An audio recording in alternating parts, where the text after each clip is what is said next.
Greetings all, this is Nick from Those Hairy Gamers, back for one more quick announcement. We've had one more big announcement from the FFG panel at Gencon. Not just X-Wing Wave 12, we have a new Star Wars game on the way. It is called Star Wars Legion. It is a tabletop battle game, similar kind of scale to 40k by the looks of it.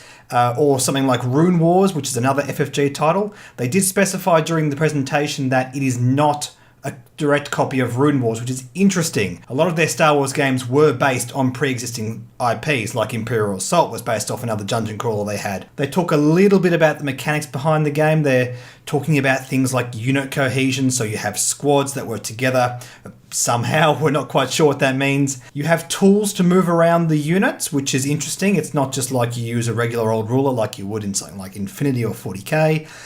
It sounds like there's notches in the base that you can place these tools into to move it around nice and accurately. Similar to something like X-Wing, which is pretty cool. Don't really understand what that means exactly, practice, but it'll be cool to see. A lot of these tabletop games sort of rely on very loose movement, so it'd be cool to have something nice and accurate to help move your units around. Another cool thing is it does not reference a rule book like a lot of other tabletop games where you have to keep referring to stats and rolling dice and then look at a book kind of thing. It uses a card upgrade system, just like Armada, just like X-Wing, so you have it all there on the table. The idea is you're meant to focus on the battle and not the rules, which is a really cool way of approaching it. FFG seem to really like the way of using cards to represent upgrades as a way to just keep things nice and simple, so it's cool that they put it into this game.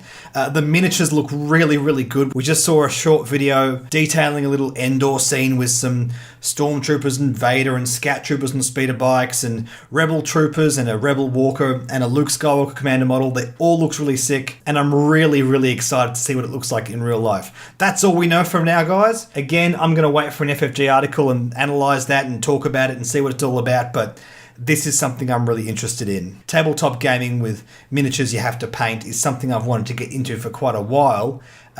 The ability to get into a game as it starts, as it gets released, is very appealing to me, and the fact that it's Star Wars just gets me so hype. Anyway guys, that's it for tonight. I will catch you in the next video. See you later.